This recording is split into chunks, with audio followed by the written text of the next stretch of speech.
अस्सलाम वालेकुम। मैं आज आपके साथ बहुत ही अमेजिंग सी फजीता पिज़्ज़ा बॉम्ब की रेसिपी शेयर कर रही हूँ। ये रेसिपी अगर आप एक बार बनाएंगे तो बार बार आपसे बनाने की फरमाइश की जाएगी। बहुत ही अमेजिंग, बहुत ही टेस्टी बनती है और इस रेसिपी को बनाने के बाद आप पिज़्ज़ा खाना और पिज़्ज़ा बनाना घर पे भूल ही जाएंगे। अगर आपके घर में कोई भी स्पेशल इवेंट है तो आप उसके लिए भी ये रेसिपी बना के पहले से ही तैयार कर सकते हैं। बहुत आसानी से बन जाती है और अगर आप ये बच्चों को लंच बॉक्स में देंगे तो बच्चे बार बार आपसे ये बनाने की फरमाइश करेंगे। इंशाल्लाह ये रेसिपी आपको ज़रूर पसंद आएगी और अगर रेसिपी पसंद आए तो लाइक के बटन को ज़रूर प्रेस कीजिएगा। अगर आप चैनल पे न्यू आ रहे हैं तो चैनल को सब्सक्राइब कीजिएगा, बेल नोटिफिकेशन के साथ ऑन कीजिएगा ताकि आने वाली वीडियोस के नोटिफिकेशन बआसानी आप तक पहुँचते रहें। बिस्मिल्लाहिर्रहमानिर्रहीम। शुरू अल्लाह के पाक नाम से जिसकी रहमतें और बरकतें हम सब के खानों में शामिल हैं। यहाँ मैं एक बाउल में 1 प्याली नीम गर्म दूध ले रही हूँ और इसमें मैं दूध ऐड कर रही हूँ। आप 1 प्याली नीम गर्म पानी भी ले सकते हैं और इसमें 1 छोटा चम्मच मैंने चीनी ऐड की है। 1 छोटा चम्मच भर के मैंने इसमें ईस्ट का ऐड किया है और 1 बड़ा खाने का चम्मच अभी मैंने इसमें ऑयल ऐड किया है। अब इन तमाम चीज़ों को मैं अच्छी तरह मिक्स कर लूँ तो थोड़ी सी देर के लिए इन्हें कवर करके साइड पे रख दूँगी। थोड़ी सी अच्छी तरह ये ईस्ट जो है वो फूल जाएगी तो फिर मैं इसमें नमक भी और मैदा भी ऐड करूँगी। ये देखिए, अब मैं 5 मिनट के बाद इसमें 2 कप जो हैं इसमें मैदे के ऐड कर रही हूँ। 2 कप मतलब 350 ग्राम होगा इसमें मैदा और इसमें मैंने हाफ़ टी स्पून डाला है नमक। इस स्टेज पे मैं नमक ऐड कर रही हूँ। ईस्ट के साथ ही हम नमक ऐड करेंगे तो ईस्ट जो है वो अच्छी तरह फूलती नहीं है। ये देखिए, अब मैं स्पैचुला से ये मैदा जो है तमाम अज्जा के साथ मिक्स कर रही हूँ। अच्छी तरह मिक्स कर लेने के बाद फिर मैं इसमें थोड़ा सा नीम गर्म दूध अगर हमें ज़रूरत होगा इस डो को इकट्ठा करने के लिए तो हम नीम गर्म दूध ही इसमें थोड़ा सा ऐड करेंगे। और यहाँ पे देखिए, मैं अब हाथों की मदद से बहुत ही सॉफ्ट सी एक डो जो है वो गूंद लूँगी। हल्का हल्का सा अगर आपको ज़रूरत पड़े तो 1 से 2 चम्मच इसमें दूध के नीम गर्म दूध के ऐड कर सकते हैं। डो थोड़ी सी स्टिकी हो रही थी तो इसलिए मैंने इसमें कुछ ड्रॉप्स डाले हैं ऑयल के। तो आप देख सकते हैं बहुत अच्छे से हमने इस डो को इकट्ठा कर लिया। आटा इकट्ठा करने के बाद अब मैं इसे 2 मिनट के लिए अच्छी तरह मसल के गूंद रही हूँ ताकि अच्छी सी सॉफ्ट सी एक डो हम तैयार कर लें। और यहाँ पे मैं इसे कवर करके रख दूँगी। तकरीबन आधे घंटे के लिए मैंने इसे कवर करके रख दिया है डो को। और यहाँ मैंने बोनलेस चिकन लिया है और ये तकरीबन 1 पाव बोनलेस चिकन है और इसमें मैं डाल रही हूँ आधा से भी कम छोटा चम्मच मैंने इसमें डाला है नमक और आधा छोटा चम्मच इसमें मैं रेड चिली पाउडर डाल रही हूँ और 1 चुटकी के बराबर मैंने इसमें हल्दी ऐड की है। 1 छोटा चम्मच इसमें मैं कुटी हुई मिर्चें ऐड कर रही हूँ और यहाँ पे हाफ़ टी स्पून से भी कम मैंने थोड़ा सा गरम मसाला इसमें ऐड किया है और 2 बड़े खाने के चम्मच इसमें मैं दही ऐड कर रही हूँ। और आप अगर लेमन है तो थोड़ा सा वो भी इसमें ऐड कर सकते हैं।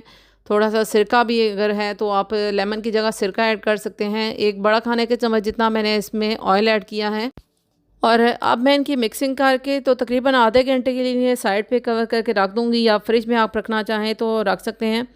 और अगर आप फ़ौरन से ये फ्राई करना चाहते हैं, बनाना चाहते हैं तो फ़ौरन से भी ये आप इसको फ्राई कर सकते हैं चिकन को। लेकिन मैंने आधे घंटे के लिए इसे कवर करके फ्रिज में रख दिया था और यहाँ पे मैं 1 से 1.5 बड़ा खाने के चम्मच जितना ऑयल लेके तो ये चिकन मैं इसमें फ्राई करने लगी हूँ। ऑयल के साथ थोड़ा सा चिकन को हम फ्राई करेंगे जब तक थोड़ा सा चिकन का कलर चेंज हो जाएगा। तो फिर उसके बाद मैं आपको आगे चल के दिखाती हूँ कि मैंने कुछ वेजिटेबल्स भी इसमें ऐड की हैं। लेकिन आप देख सकते हैं यहाँ पे जो चिकन का कलर है वो थोड़ा सा चेंज होना शुरू हो गया है और थोड़ा सा मैंने इसे कवर करके रख दिया था ताकि चिकन जो है अच्छी तरह सॉफ्ट भी हो जाए।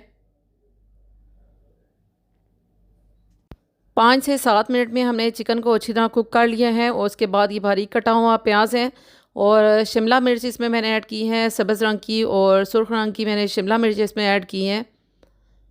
आप इसमें अगर बंद गोभी है तो वो भी बारीक कटिंग करके इसमें ऐड कर सकते हैं। आप इसमें टमाटर भी ऐड कर सकते हैं। बहुत ही मज़ेदार सी, बहुत ही टेस्टी सी ये रेसिपी है। इस टाइम पे वेजिटेबल्स को मैं ज़्यादा कुक नहीं करूँगी। बहुत ज़्यादा हमने इनको सॉफ्ट नहीं करना है वेजिटेबल्स को। जस्ट हमने इनको ऐसे ही हल्का सा सोते करना है। और यहाँ पे मैं इसमें क्रीम डाल रही हूँ। 2 से 3 बड़े खाने के चम्मच जितने मैंने इसमें फ़्रेश क्रीम ऐड की है और थोड़ी सी मेरे पास मोज़रेला चीज़ है, वो भी मैंने इसमें ऐड की है। अगर आपके पास चीज़ नहीं है, आप चीज़ ऐड नहीं करना चाहते, तो आप इसमें थोड़ी सी 1 से डेढ़ बड़ा खाने के चम्मच जितना मज़ीद इसमें फ़्रेश क्रीम ऐड कर सकते हैं। बहुत ही मज़ेदार सी हमारी फजीता क्रीमी चिकन की स्टफ़िंग रेडी हो चुकी है। और अब मैं इसे साइड पे ठंडा होने के लिए रख दूँगी। गरम गरम स्टफ़िंग को किसी भी रेसिपी में ऐड नहीं किया जाता है, इसलिए मैं इसे अच्छी तरह ठंडा होने दूँ, तो उसके बाद मैं इसमें ऐड करूँगी। जब तक हमने ये स्टफ़िंग रेडी की है, तब तक हमारी डो जो है वो अच्छे से सेट हो चुकी है। बहुत ज़्यादा हमने इसको फूलने के लिए नहीं रखा था, जस्ट ये अच्छे से सेट हुई है। अब मैं इसे 6 इक्वल पार्ट्स में डिवाइड कर दूंगी, और एक ही, ताकि एक ही साइज़ के और एक ही शेप के हम इसके जो पिज़्ज़ा बॉम्ब्स हैं ना वो बना सकें।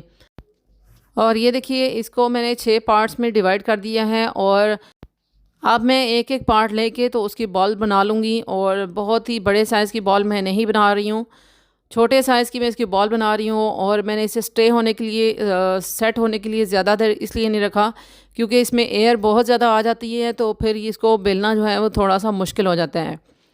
आप देख सकते हैं, एक ही साइज़ की मैं इसकी बॉल्स बना रही हूँ।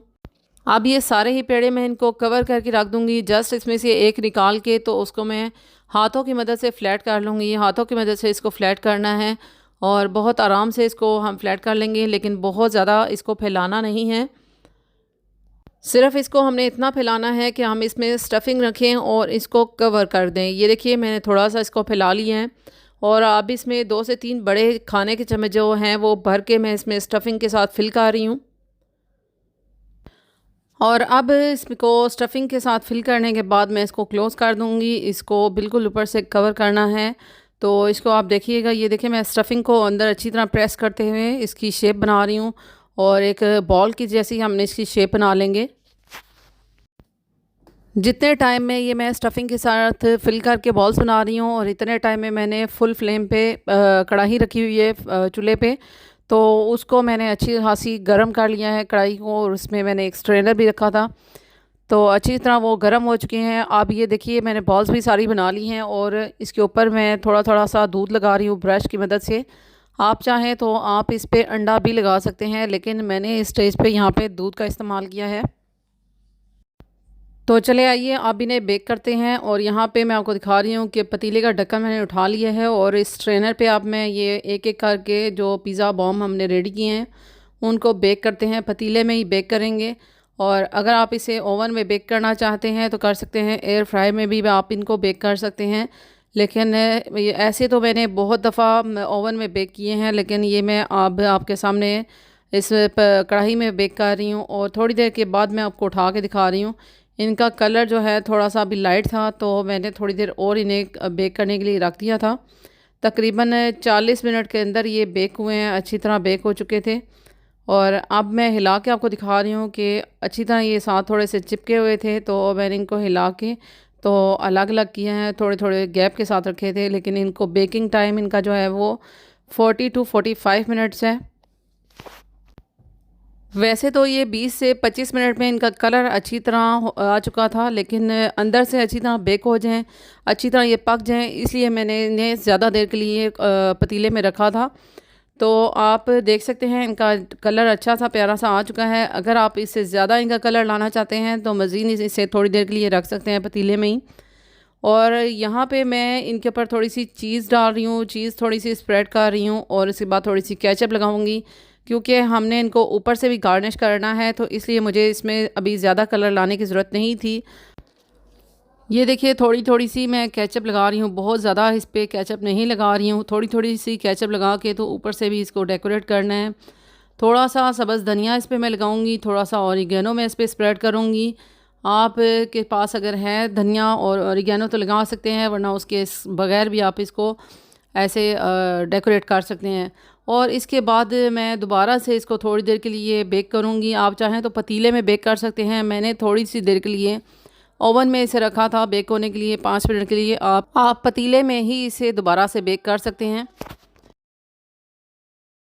तो ये देखिए, ये इनकी फ़ाइनल लुक है, बहुत ही मज़ेदार और बहुत ही टेस्टी लग रहे हैं, फ्लेवरफुल लग रहे हैं। और इंशाल्लाह ये रेसिपी आपको ज़रूर पसंद आएगी। बहुत ही अमेजिंग सी रेसिपी है, बहुत आसानी से और बहुत शौक़ से बच्चे खा के आते हैं, और इस तरह स्टफिंग भी बाहर नहीं निकलती हैं, बच्चे आराम से खा लेते हैं। और इंशाल्लाह ये रेसिपी आपको ज़रूर पसंद आएगी। अगर ये फजीता पिज़्ज़ा बॉम्ब की रेसिपी आपको पसंद नहीं हो तो इसे अपनी फैमिली और फ्रेंड्स में ज़रूर शेयर कीजिएगा। अपना बहुत सारा ख्याल रखिएगा, मुझे अभी अपनी दुआओं में ज़रूर याद रखिएगा। इंशाल्लाह एक नेक्स्ट वीडियो में नेक्स्ट अमेजिंग सी रेसिपी के साथ मिलूँगी। जब तक के लिए मुझे इजाज़त दीजिएगा। Thanks for watching. अल्लाह हाफिज़।